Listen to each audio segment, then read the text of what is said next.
നവീൻ പട്നായിക് ഏറെ നാൾ ഒഡീസ മുഖ്യമന്ത്രിയായിരുന്നു എന്നുള്ളതാണ്. BJD എന്ന രാഷ്ട്രീയ പാർട്ടി 2000 മുതൽ 2024 വരെ ഭരണചക്രം കൈയാളിയിരുന്ന പാർട്ടിയാണ്. ആ ഒഡീസയിൽ BJP ആണ് ഇപ്പോൾ ഭരിക്കുന്നത്. BJD ഇപ്പോൾ പ്രതിപക്ഷത്താണ്. 51 സീറ്റുകൾ BJDക്കുണ്ട്, 14 സീറ്റുകൾ കോൺഗ്രസിൻ്റെ ഭാഗമായുണ്ട്. ഒഡീസ അസംബ്ലിയിൽ 147 അംഗ അസംബ്ലിയിൽ 14 സീറ്റുകൾ കോൺഗ്രസിനുണ്ട്. നിലവിലെ രാഷ്ട്രീയ സാഹചര്യത്തിൽ കോൺഗ്രസിന് അധികാരം ഉറപ്പിക്കണമെങ്കിൽ BJDയുടെ കൂടെ ചേരണം. BJDയും കോൺഗ്രസും ചേർന്നാൽ വൻ അട്ടിമറിക്കുള്ള സാഹചര്യമുണ്ട് എന്ന വിലയിരുത്തൽ അവിടെ അണിയറയിൽ നടക്കുന്നുണ്ട്. മോഹൻ ചരൺ മാഞ്ചിയാണ് നിലവിൽ ഒഡീസയുടെ മുഖ്യമന്ത്രി. അദ്ദേഹത്തിനെ അട്ടിമറിക്കാൻ BJPയിൽ തന്നെ വലിയ രീതിയിലുള്ള നീക്കങ്ങൾ നടക്കുന്നതായി റിപ്പോർട്ടുണ്ട്. BJP അത്തരത്തിലേക്ക് നിലംപതിച്ചാൽ സ്വാഭാവികമായും BJDക്ക് വീണ്ടും അധികാരത്തിലേക്ക് ഒരു തെരഞ്ഞെടുപ്പ് പോലും നടത്താതെ വരാൻ കഴിയുന്ന ഒരു സുവർണാവസരം ഉണ്ടാകുമോ എന്നുള്ളതാണ് ഏവരും കാത്തിരിക്കുന്നത്.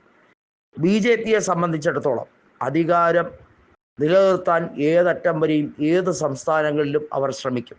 അതിനുവേണ്ടിയുള്ള തീവ്രമായ ശ്രമങ്ങൾ പലയിടത്തും നടക്കും. BJPയോട് ഇണങ്ങി നിൽക്കുന്നവരെ അവർ ഒപ്പം കൂട്ടി സ്നേഹിക്കുകയല്ല, പരസ്പരം തമ്മിലടിപ്പിക്കാനും അതിൽ നിന്ന് ദുർബലപ്പെടുത്തി ദുഷ്ടലാക്കോടുകൂടി BJPയിൽ എത്തിക്കാനും ശ്രമം നടത്തും.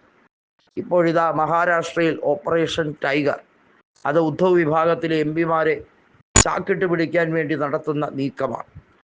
ഒഡീസയിൽ ഇപ്പോൾ എന്നാൽ വേറൊരു പ്ലാനുമായി BJD, അതായത് നവീൻ പട്നായിക്കിൻ്റെ പാർട്ടി എത്തുകയാണ്. BJPയിൽ നിന്ന് അംഗങ്ങളെ ചാക്കിട്ട് പിടിച്ച് BJP സർക്കാരിനെ താളം തെറ്റിക്കാൻ, BJPയുടെ പ്രവർത്തനത്തെ എല്ലാം പൊളിച്ചെടുക്കാൻ ശക്തമായിട്ടുള്ള ഒരു നീക്കം അണിയറയിൽ നടക്കുന്നു. വലിയ രീതിയിലുള്ള ഒരു ഗൂഢാലോചനയുടെ ഫലമായി ഇത് സംഭവിക്കുന്നു എന്ന് BJP തന്നെ ശക്തമായി ആരോപിക്കുന്നുണ്ട്.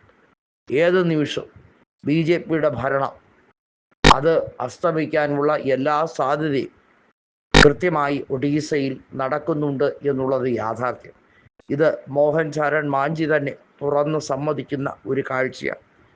മുഖ്യമന്ത്രിയാകാൻ ഇനി താൻ ഇല്ലേ ഇല്ല എന്ന് അടിവര പറഞ്ഞിരിക്കുന്ന നവീൻ പട്നായിക്കിന് പകരമാര് എന്ന ചോദ്യമൊക്കെ അവിടെ നിൽക്കുന്നു. എന്നാൽ നവീൻ പട്നായിക് ആ നിലപാട് മാറ്റിയിരിക്കുകയാണ്. തന്നെ ജനങ്ങൾക്ക് ആവശ്യമെങ്കിൽ താൻ മാറി നിൽക്കേണ്ടതിൻ്റെ അനിവാര്യത എന്താണ്? തിരിച്ച് വീണ്ടും ശങ്കൊലിനാദമായി ബിജു ജനതാദൾ അധികാരത്തിലേക്ക് ഏറിയാൽ അത് വലിയ തോതിൽ ഒഡീസയുടെ ഭൂപടത്തെ മാറ്റിമറിക്കും.